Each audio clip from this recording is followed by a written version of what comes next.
Mr. Computer Answers here today, and I'm extremely excited to be showing you guys this video. Quite a while ago, I made this video for my channel, just kind of for fun, and it turned out pretty good, so I gotta make a tutorial on it. Just go ahead and show you guys what it is.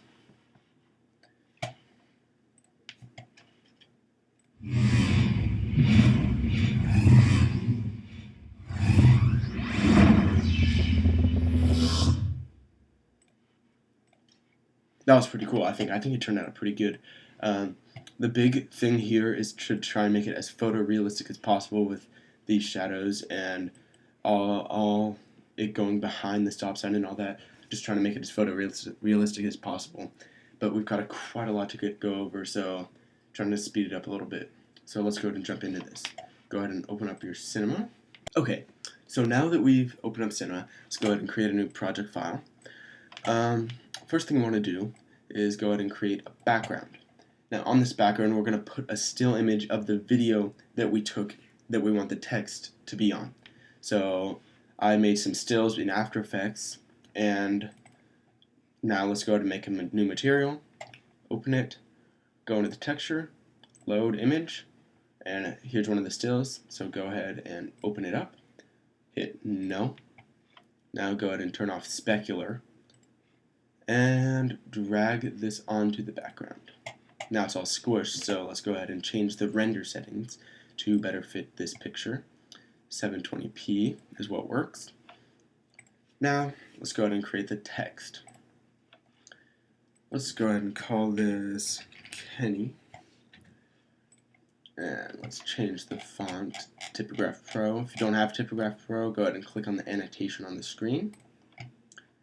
That looks good.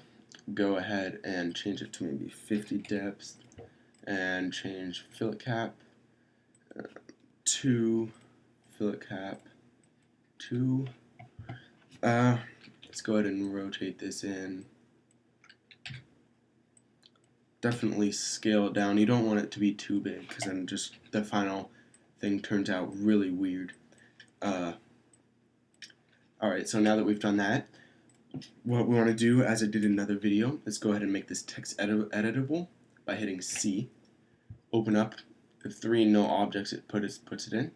Actually 4, I guess.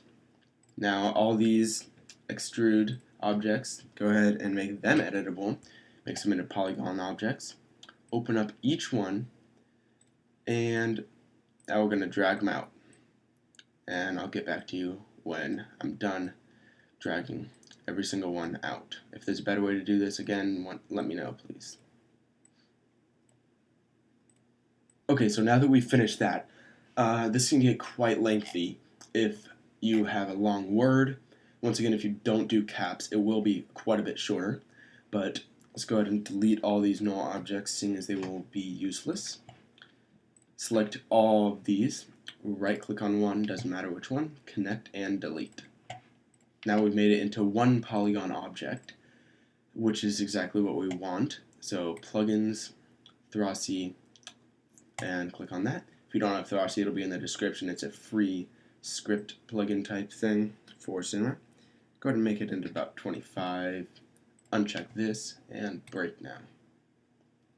Runs a script and breaks it into pieces very nicely. Now it's set up to kind of just break and fall into pieces, but that's not what we want. What we want to actually do is go ahead and delete this dynamics, turn this on, and now let's go ahead and create the line that this text is going to follow when it's all broken up. So you want to select your Bezier tool, and see, I want it to follow this curve around the street. So I'm going to draw a line around this street. You guys could do this whatever your situation is. So I'll turn this off right now. Actually, that won't do anything. But so these trees and the stop sign, I want it to be below them so that I don't have to do any advanced keying or anything, so that I can get the text behind them. I don't want to have to do that, so I'll just make the line lower. So it'll start from back here, and it'll go around, click and hold to make it curve more, and it'll come around more, and it'll finish up over here. Now go ahead and go back to your move tool, move this up. See how low they are in Z space. You want to move them up so that they're more even. Don't want it too high now. Can just kind of adjust this, adjust the curve however you like. Maybe bring this up so it's closer to the camera when they finish. Like that. That looks about good. And then now what you want to do is go ahead and click on this fracture object and go into MoGraph, Effector, and then Spline Effector. Now this spline will drive this effector for what this text is going to follow. So if you remember how it's all broken up, all of that is going to kind of click in and follow this curve. So if we go ahead and drag this spline into the spline here, it'll just kind of click on in. Now, one big tip is if it doesn't work, make sure that you have deleted the rigid body tag and turned on the fracture object here. Otherwise it will not work. And as you can see, this is kind of how you animate it across. Pretty cool the way this works. And just kind of follows. Now the first thing that I see here is the text is quite big. So let's go ahead and scale this down. It gets kind of difficult, but you can scale it down and adjust. You can still adjust the spline as you need. So click on the spline and actually move this back. So this is just a lot of adjusting, so I'm going to stop the video and get back to you when everything's all adjusted. Now that I've adjusted it so it can fit perfectly, what we want to do is add in a random effector. So go ahead and click on your text and go MoGraph Effector and Random Effector. Now go ahead and click on this and kind of adjust how you want it. Go into the parameter, turn on scale, maybe uniform the scale, rotation, kind of mess with this scale until you get what you like. You might want to move it over so you can see it, and then go into the random effector and just mess with everything. Go in the negatives, just kind of mess with everything. So now pretty much the last semi-hard thing, not even that hard really, is the animation of this thing moving through this line. So it's not even that hard. Just go ahead and go into your spline effector, go back to 0, and go into the effector, bring this all the way to 0, and as you can see I already have this start to about 40%. Command click on this offset, go all the way to 90 frames, and go all the way to the end, Command click. So now we've got this. That's pretty cool, I think. And for all of your different scenes, if you have different scenes, I don't know your case, but you want to try and keep the speed consistent between all of your cases. So now I think that looks pretty good. Okay, so now we're almost done. We're almost there. Bear with me, guys. Last thing we're going to do is light this. So what I'm going to be using is GreyscaleGorilla's Light or City Kit, and with it comes the daylight presets or rigs or whatever you want to call them. If you don't have these, you can just kind of mess around with this skylight. Does about the same thing. If not, you can still just kind of use the lights inside of Cinema 4D and kind of arrange the suns so it's about where it is. But I'm going to use this for now, so drag this in, and at first it gives you this really ugly purpley type texture. So if we go into the daylight rig, turn off the fog, and turn off scene by camera, we get this normal render here. Now we can go into the rotation here and kind of adjust where the sun is. Now I think that the sun is about right there, judging by the shadows, but what you can actually do is go in here and go to make a floor, and go into the floor, drag this material that you used for your background onto the floor, go into the material, and change this to frontal. And now, if we go ahead and render, you'll see this really orange glow because that light is actually, the daylight is actually affecting everything. That's actually fine because we're just kind of judging the shadows. But that looks about good, pretty good. So we can go ahead and delete that floor, and it brings us back here. So now actually what we want to do is, in this render, the sun is actually pretty bright, causing fierce shadows, I think, there. So once again, this is all personal preference. We can kind of turn the sun down to like 50%. Now we get a really kind of ugly dull color, but that is fine because we haven't put on any material yet. So what we can actually do is go ahead and go into this. We can't add a material yet because if we just drag a material onto here, it's not going to do anything. Now the reason for that is because there's all these other materials in here. So if we delete those, then we will be able to add the material. So let's go ahead and drag this on. Now, the material's there.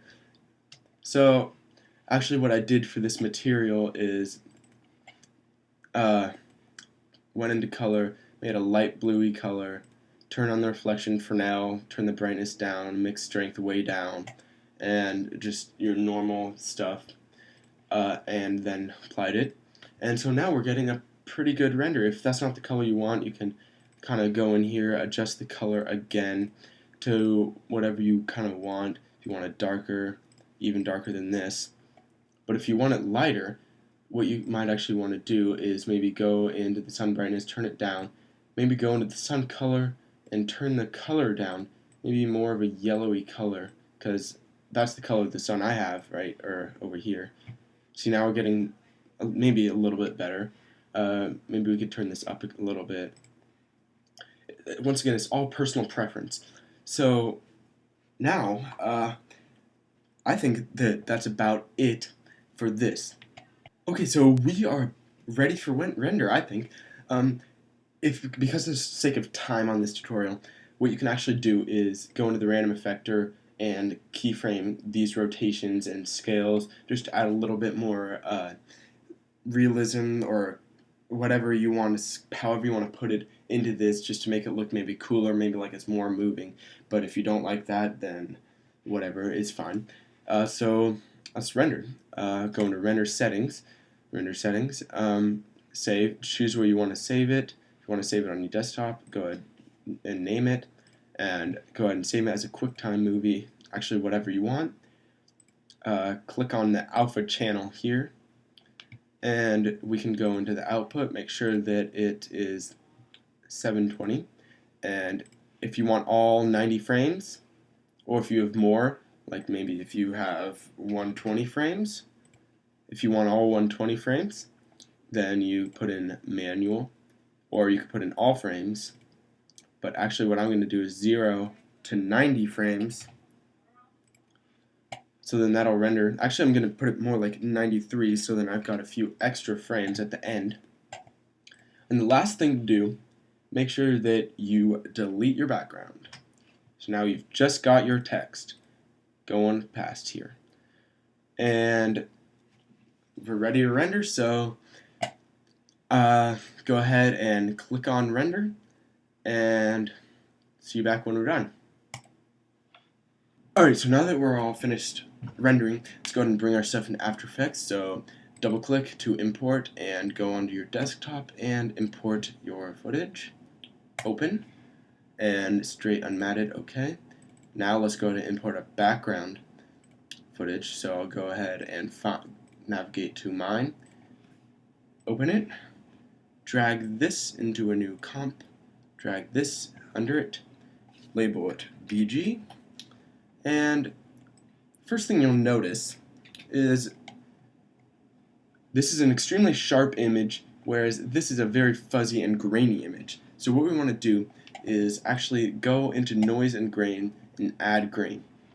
First thing, we could go ahead and increase the preview region so that it's the whole entire area. Now what we can do is kind of mess around with the settings until it makes it look about right. So these settings look pretty good right now. Actually what we can do is go ahead and add in a fast blur instead of the grain, because the grain could take a little bit longer to render. So let's go ahead and add in a fast blur, or you could just leave both because it'll look cool. So go ahead and leave this maybe at 0.5 and turn this down to half res. Now what we can do is actually, there's a problem. If you go ahead and watch this video through, as these things are passing past that stop sign and this tree and these bushes and the fire hydrant, they're actually supposed to be behind them. Now, how do we fix that? Well, actually, we use a technique called rotoscoping, and because this video is so long already, I'm going to try and make this shorter and cut out a lot of it. So I'm going to show you the basics, and hopefully you can kind of figure it out from there. So in order to rotoscope, you want to take the background layer, duplicate it, move it above this layer, and it'll hide that layer. What I actually like to do is turn off the sound there. Now what you want to do is kind of draw a mask around each thing that is in front of the text in order for it to play this video in front of this video, if that makes any sense at all. So I'll show you with this stop sign. You're going to be using the hand tool and the mask tool. So go ahead and click and make a new mask. Kind of scroll down and end the mask. Come around and mask. Alright, so that is the mask for that. So if we go ahead and label this Roto MM, brings up mask properties, bring in mask feather, maybe feathered up to 0.5. So now, if we go ahead and turn this layer on, we're going to see that instead of them being behind or in front of the stop sign, now they are behind it. So if we kind of find a frame, there we go. See, now they're behind the stop sign. But we still have to fix all this fire hydrant and probably do these bushes and this tree. So I'm going to do one more with you guys, and then you guys will do the rest, because it's kind of whatever situation fits yours. You kind of just have to follow this, but adapt to your situation. So I'll go ahead and do this tree over here, just because it's a less complicated mask, so it'll take less time. Go ahead and draw a mask around this, and there we go. Go back into mask properties, and here's this mask too, and once again feather this to maybe 0.5 and close this out. Now if we go ahead and look at this,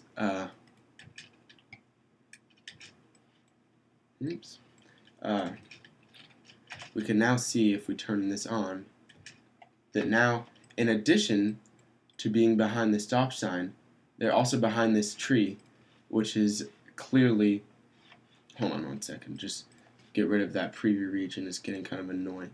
Just uncheck that. Now you can see, click this to hide the masks, that it's behind the tree and the stop sign. However, we still do have a few more problems, like these bushes and the fire hydrant, but you guys kind of adapt to your situation, and I'll show you, and I'll come back to you once I'm done. Okay, so the last thing to do, maybe not the last thing, but about the last thing, is to match the colors a little bit better than this. So go into this test and add in color correction and curves.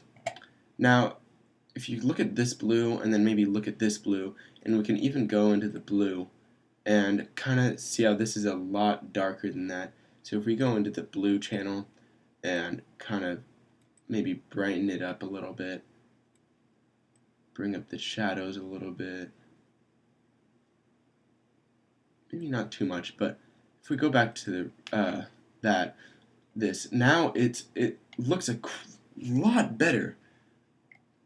All the colors match a ton much better. It's just more realistic, I think. The big idea behind this is to be as photorealistic as possible. So I think that looks pretty good. Now, another thing that we have to do is add the shadows in. So basically, to do that, what we're going to want to do is take this and duplicate it, Command D on your keyboard, and we can actually take off everything here. We don't need any of it, and what we want to do is go into color correction and tint, and basically map everything to black, and then hit F4 and make this a 3D layer. First we want to call this shadow. That's good. And now go ahead and hit W on your keyboard and rotate this flat using the shift key, make it click, and kind of bring it down again. And this is quite a bit of adjusting. Again, you want to add in the blur, the fast blur, and really crank that up and repeat their edge pixels, and then come over here more so then you can see more shadow. Hit T and bring the shadows down in the opacity, maybe increase the blur, just get closer again. The shadows get really far off, so basically you need to adjust this completely now so that it turns out pretty good. There's a few problems with it, but what I actually ended up doing is taking in a camera, making a new camera, and then I found out that it's a lot easier to just make a camera like this and then use this camera tool to kind of move this around like that. I found out that it's a lot easier to move it around so you get more realistic shadows and stuff. And then keyframe the position of that, and then you can kind of match it so then it follows it. And as you can see, I kind of have it follow it, and it looks alright, I think. You can't really even tell that anything's moving. However, the one problem we do have is the shadows are coming over here. If we take a closer look over here, then we can see these shadows over here. So basically, how to fix that is you just have to do another roto around just this corner, just so then kind of follows that. I'm going to skip that for now just because it's getting quite lengthy, this video. Also, make sure that if you have any like sharp edges or anything, you can always draw a square mask at the edge and then feather it if you have any sharp edges. And what I actually ended up doing is going into the shadow and adding an emotion tile effect so then it doesn't get all those sharp edges too. I've output width to 130 and mirror the edges. Now the final, pretty much, besides color correction, thing to this video was adding the camera shake. Now in order to do that, you make a layer, new, no object, and in the description there'll be VideoCopilot Shake. It's a free plugin for After Effects type thing, and you just drag an aftershake null onto the null object, hide this null, and you parent the shadow to the null, you text to the null, and the background to the null. But as you can see, it kind of has these black edges, and in order to fix that, you have to go into the background, type in motion tile, be at the bottom, kind of apply that onto that, 130 about, and 130, and then mirror edges. And I applied it to the wrong one, so I'm just going to copy that and paste it onto the background and take it off of this. So now, as you can see, we kind of have a bizarre effect still because it's mirroring the edges. So what we want to do is adjust the settings in the null object of the speed and the amount. These final settings for the shake look good. Maybe even turn this down a little bit, but as you can see, this is what it kind of looks like.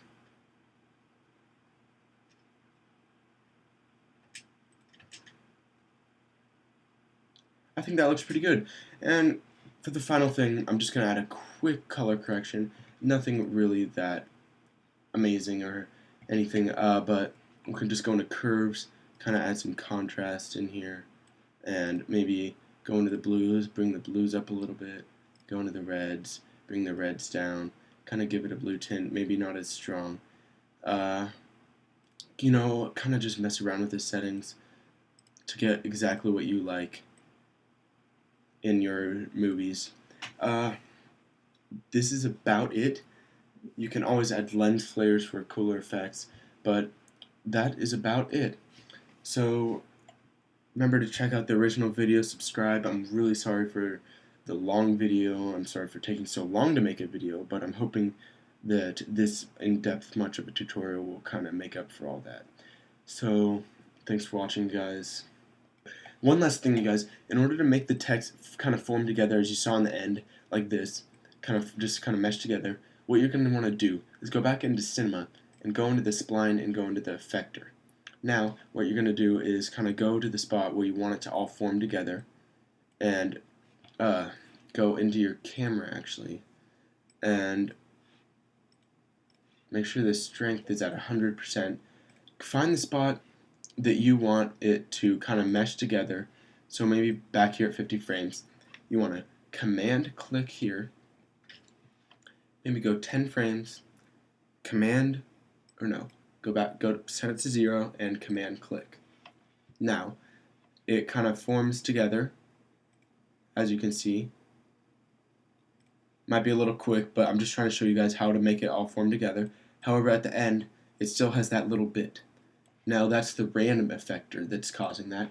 So if you go into the effector and do the same thing, strength here, and go up to 60 and set it to 0 and command click, there's your text. Formed together. Just like that. That's how to do it, guys. Thanks for watching again. Remember, have fun with this.